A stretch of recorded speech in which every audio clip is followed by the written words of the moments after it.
I bid you welcome. Listen to them, children of the night. What music they make.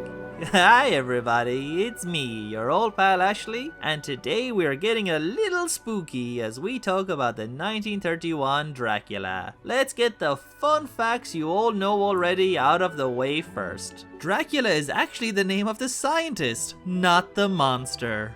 Everyone makes that mistake. Oh yeah, also there's a Spanish version, and it's better, maybe, kind of, in some ways, but doesn't have Bela. Also, there's a silent movie version with maybe extra shots, maybe. It's not better though. There, I said it. I might say that stuff again later, but let's move on by going back.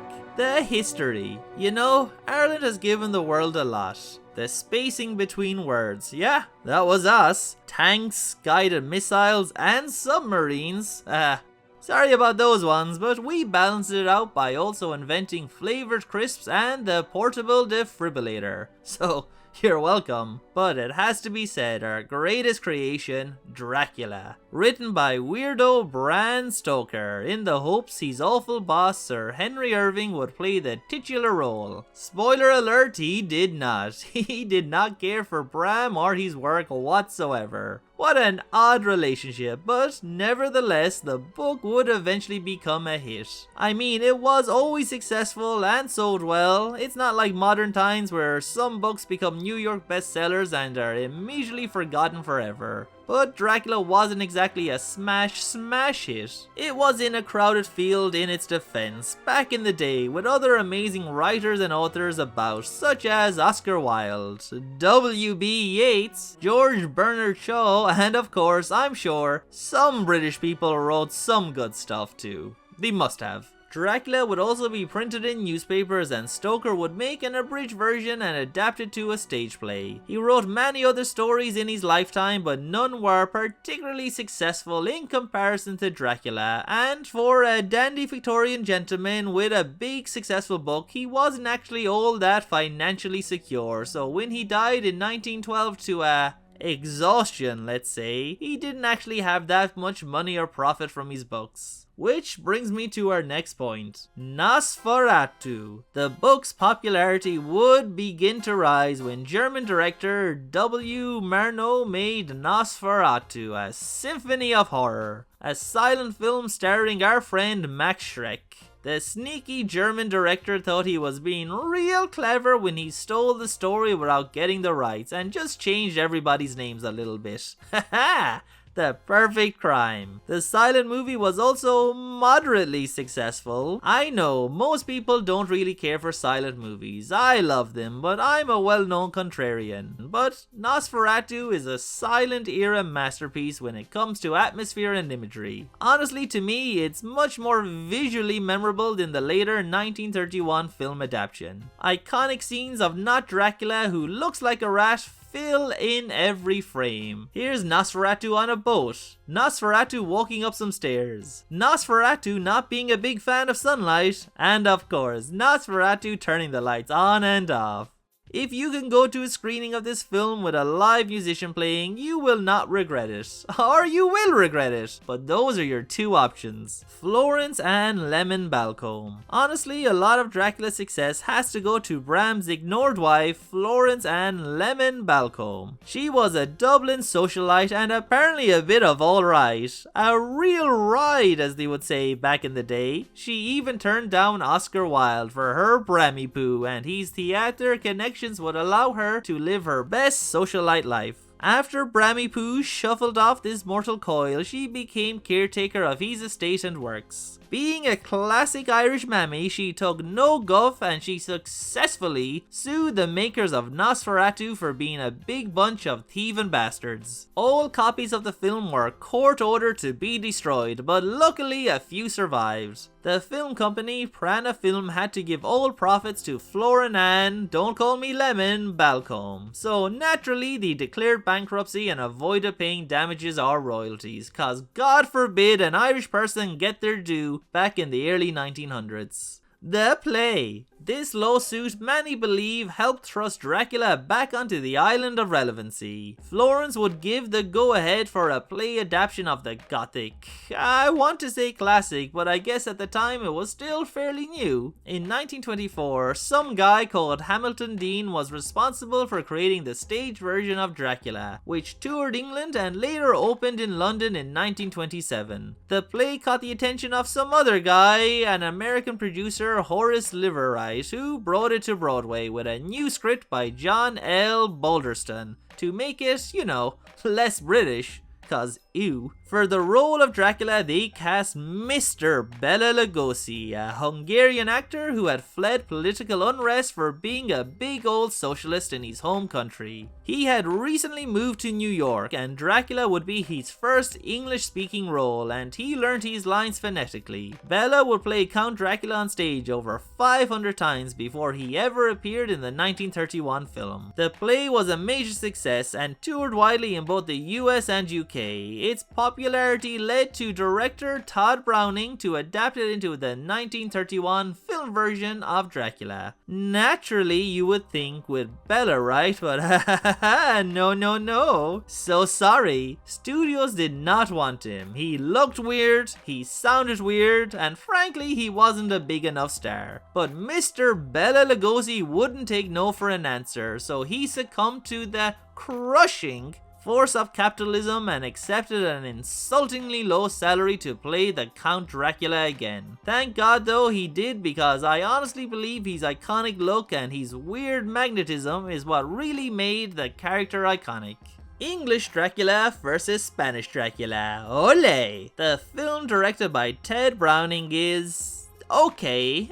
I do like it. I like it a lot actually, but for realsies, it's not exactly groundbreaking stuff here. It's shot very simply, too simply, and in fact the Spanish crew who would film at night used to watch Browning scenes and go out of their way to do everything possible to make theirs better. Todd Browning was an experienced silent film director, and he wasn't necessarily the most ambitious when it came from jumping from silent to sound. One advantage Todd Browning I believe took from his silent film experiences are all the close-ups of Dracula's face. These are often some of the best shots in the film.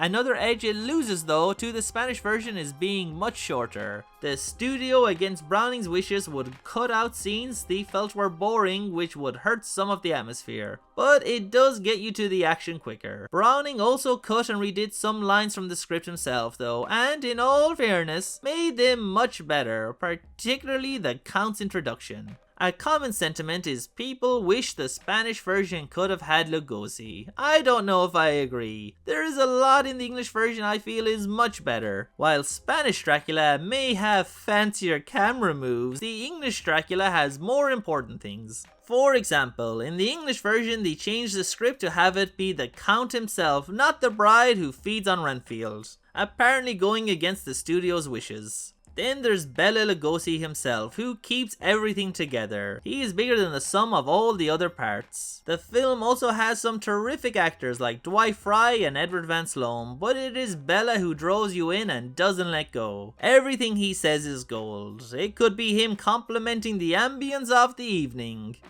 Listen to them. Children of the night. What music they make. Are discussing boring everyday business. I'm taking with me only 3 boxes. Very well. I have chartered a ship. Take us to England. We will be leaving tomorrow evening. That last scene I always find funny and just strange. Mythical monster Dracula looking over a legal contract and offhandedly mentioning travel arrangements. If you want an amazing breakdown of the differences between the two versions, I recommend Dark Corner Review's video where he goes in very deep on both films. Dracula and Bela Lugosi. The plot is for the most part what you expect. A man called Renfield comes to Dracula to finish a land deal in London, so the Count decides to abandon his 3 wives and sets out to London on a fun adventure. He goes on a nice little boat ride where he massacres everyone aboard except for Renfield, who he has turned into a bug-eating simp. When he arrives in London, he is socially awkward in every possible social situation, and by the time he starts to act a little like a normal person, some old dude called Van Helsing discovers he is a big old dirty vampire. In the end, he is too late to turn sexy Mina into a full vampire before he's napped, so old man Helsing stabs him in the heart. A tale as old as time. Classic. My favourite moments naturally all include Bela. Just his stare alone is so captivating. Look at him there with his little lips. He just looks like a vampire, doesn't he? If you had never seen a vampire before and saw him, you would be like, yeah, no, that makes sense. He doesn't have any sharp teeth or pointy ears in this, but for some reason it really feels like he does. His ears pop out a bit, and in my mind I guess that just makes them sharp. He also never actually bites anyone. It is always a slow embrace or movement towards the neck and then a fade away. Digimon, bloody Digimon took this scene and made it far more risque than the classic movie itself. I'm not finished talking about Lugosi, I'm only warming up. Everything is just so good, even the bad stuff. His hands, it's like his hands have a mind of their own. The biggest overactors in the whole movie are his well manicured paws, but it's perfect. It adds to that strange magnetism I mentioned. His outfits, class, the big hat he wears sometimes, the blacktail suit, the cape, Bela slays. He never does not look well in this movie. Even his hairline is perfect. If you ever read the book, you would know that Bela actually doesn't look anything like the character described. His performance goes far beyond the book and is now the Dracula template. His strange foreign sexiness would have a huge impact on all future portrayals of vampires, not just Dracula. Let's talk about the accent a little bit, shall we? Yeah, let's talk about it. The studio was scared of his weird way of talking, but the accent is the final piece of this perfect puzzle. So fun and hypnotic is his accent that they even wrote the character Lucy to do an impression. It reminds me of the broken battlements of my own castle in Transylvania. Oh, Lucy, you're so romantic. People much smarter than me, not that that's hard, would argue maybe that Bela is a little bit overrated and blah blah blah blah blah, with their big words and their intelligent reasoning. Sure, but every kid who does an impression of Dracula does the Bela voice. They don't imitate Christopher Lee, that's for sure. When kids think of Dracula, they think of Bela, his voice, his cape, his look, and none of them have ever seen the movie. The visual of his Dracula and performance have transcended so much more into other media. Sesame Street, Serial, Ice Cream, Scooby-Doo, Hotel Transylvania, and a million other things. The Spanish version of Dracula might be the better made film, kinda, but this one wins just for having the real Dracula, Bela fucking Lugosi. Lugosi would only reprise the role one other time in film, as he was worried about being typecast. Before the film was even released, Lugosi reportedly rejected an offer to reprise his role as Dracula in another stage tour of the play, stating, "No, not at any price. When I'm through with this picture, I hope to never hear of Dracula again. I cannot stand it. I do not intend that it shall possess me." Unfortunately, it did possess him, and he struggled a lot for the rest of his career, and was often hard done by with pay for some of his other roles by horrible studio execs. He would play other vampires and dark roles, but he only returned to Dracula far too late in an Abbott and Costello movie, Renfield. After Bela, Dwight Fry is the big standout as Lunatic Renfield. He begins so foppish and proper. He gives me some Niles Crane vibes from Frasier. In the beginning, he also seems rather brave, ignoring the entire village's warnings about going to Count Dracula's castle. What I'm trying to say is that I'm not afraid. Even when he arrives, other than some mild revulsion for how gross it is, he seems rather content. Once Dracula has his way with him, however, he changes into this insect-eating, rat-obsessed lunatic. We get a little foreshadowing with the spiders early on as he walks up the stairs. The spider spinning his web for the unwary fly. The blood is the life, Mr. Renfield.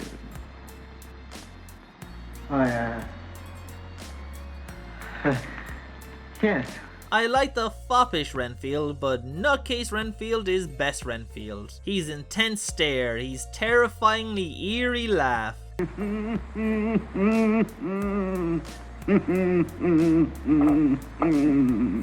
Why, he's mad. Look at his eyes. Why, the man's gone crazy. And the manic switches from a bit unhinged to full lunatic are so good it would basically typecast him for his remaining career. You might also recognize him as Wilmer from the 1931 Maltese Falcon and as Fritz in the 31 Frankenstein. 1931 was really his year. The film, as I said earlier, can be a bit of a mess and some scenes don't have proper endings. Most famously when Renfield smiles at the maid, causing her to faint. He crawls up to her so creepily, but they cut away before we see what happens. In the Spanish version, we see what the ending was meant to be. It turns out all Renfield wanted was a fly that had landed on the maid. Renfield! Much like the two Draculas, I have to say the English Renfield I also much prefer. His chilling, slow rising laugh and how he looks as he approaches the maid, he is a hungry animal. He has so many good moments. He also always reminded me of a little child, smiling after getting caught being out of bed. There are a few scenes where the rest of the cast discuss the situation that's happening and then Renfield just walks in or is standing behind them smiling after him, possibly escaping his room in the asylum. Part of his madness is his psychic link to Dracula, and he regularly talks to him, usually before or after betraying the Count in some way. He does retain a little bit of his humanity and begs for Mina to be sent away. One funny scene is when he panics at the terrible bat watching him from the window. You might be wondering, why did Dwight, this nice simple foppish man, become the way he is? What exactly did Count Dracula promise him? We even hear early on the boat scene him reminding Dracula of a promise, and later here we get the reveal. Rats, rats, rats, thousands, millions of them, all red blood.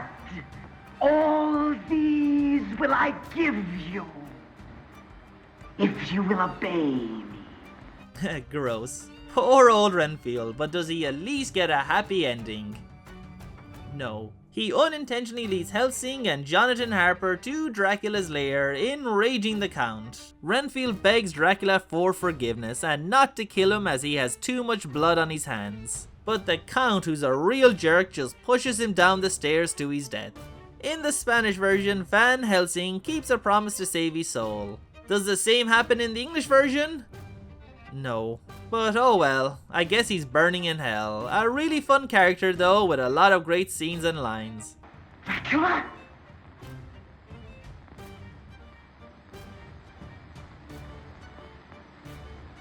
I never even heard the name before. The other characters. The rest of the cast is a bit stock. The best is easily Edward Van Sloan, who is the serious and wise Van Helsing and all business all the time. I always love the scenes of him resisting Dracula's power, just complete silence. In a modern movie there would be atmospheric sounds and music and dramatic cuts and bigger acting. Here it's just an awkward staring contest. Is he? No, he resisted. So sorry. A famous lost scene is the ending epilogue, where the character tells the audience that vampires are really real, so don't worry about it. It's similar to how he introduces Frankenstein. Back to the scenes we do have, however, the film ends a little anticlimactically. Dracula is stopped from biting Mina by being defeated off-screen by sunlight. The van man then just waltzes in and stakes him in the heart, also off-screen. We do see Mina's okay, but it's a shame we never really saw her final moment with the Drac. Speaking of Mina, she does her job. I like her in this. She is the classic 1930s portrayal of a posh woman in this kind of movie. Conservative. I do like how we see her kind of get more and more edgy and sexy as she falls under Dracula's control. I love how she looks when she wants to bite Jonathon. She just looks like a feral, hungry vampire. Those high cheekbones and the lust in her eyes. Perfection. She does have some silly moments as well, particularly with the worst bat in movie history, as she awkwardly talks to it as Jonathon. Well, watch for yourself. There's that bat again. Yes? Look out, he'll get in your hair. Yes? My, that was a big bat. I will. Oh, Jonathan, you are just the worst. I find you funny though, just in your, buffoonery. Jonathan never believes anything Van Helsing says and is always trying to take away Mina to more danger. Classic man not knowing what the fuck is going on. In Dracula Dead and Loving It, the Jonathan character is a pretty good parody of this kind of performance. So really, not much to say about him, so let's just watch the bat scene again. There's that bat again. Yes? Look out, he'll get in your hair. Perfect. We also have Lucy, so what can I say about Lucy other than there's not enough Lucy. We want Lucy. To be honest, she's always kind of frustrated me in this movie. She is immediately lured in by Dracula's awkward, socially weird charms and becomes his late night snack. Her final two scenes are her on an autopsy table and then later walking through a park after feeding on some little girls. We don't see her do it, but we are told, so you would imagine Van Helsing and maybe Jonathan would, stab her in the heart, but no, we never see her again and she gets absolutely no conclusion or comeuppance. In the Spanish version, they do stake and kill her, but the US version, she is still on the loose. Instead of Dracula's daughter, they could have brought back Lucy for a sequel. Two characters I love, but honestly probably don't belong in the film are Joan Standing and Charles K. Gerard, who played the nurse and the orderly respectively. Honestly, these two belong in a carry-on movie, particularly Charles. They always cut the tension, most famously to me in this scene. They're all crazy except you and me. Sometimes I have me doubts about you. Yes.